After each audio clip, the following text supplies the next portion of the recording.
محوها موقف كي أسكرتي انقلاب ككل كتي دولة دي ريد كايد مركل إيغو دولكي صومالي دو أي شيء كنسي محمد سياد بري وارين تاسي كان لي بلوغي كون يساقال بقول إيا تدباتني يدي وحاوجدي dalalka Soomaaliyeed oo maqan horay baanu u sheegnay in ay ilaa aanu doonayno inay ku soo biiraan dalkii hooyo taas waxay la tahay wax qarsoon ma aha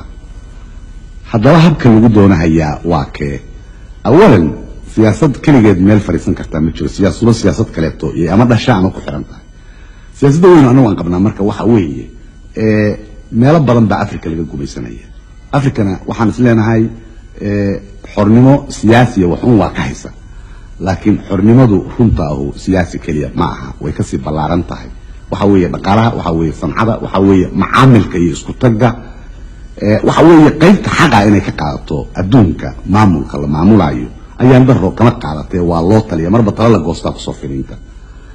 marka waxa weeye markii taasu ay nagu jirto afrikaanimo weyn oo ay nagu jirto haddana waxa ka dhaxeeya annaga iyo wixii jiraan kanaga sideeba loo maamulaya weeye hadalku waxay marka taas ugu dhalinaysaa awalan dad ahaan iyo dawlad ahaan ma aaminsanin dad afrikaan in inta banaatiikh isugu dhiibaan ajnabi ay isku baabaashaanin ma aaminsanin annagu dhiiga afrikaanku intii la dhaqaalayn karo la dhaqaalayaan qabna marka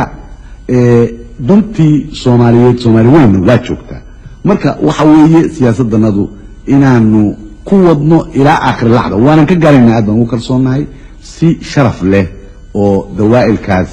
dalalkii Soomaaliyeed qaarkood haysta iyagana aan ceeb ku ahayn annagana aan dirin lagu ahayn inaan wax u qaybsano wax naga dhaxeeya oo aanu ka gaarno caqligu inuu taliyo intii qorigu iyo ninka ajnabiga oo isticmaalkooda daaqada taagan intay talin lahaayeen caqliga afrikaanku inuu taliyo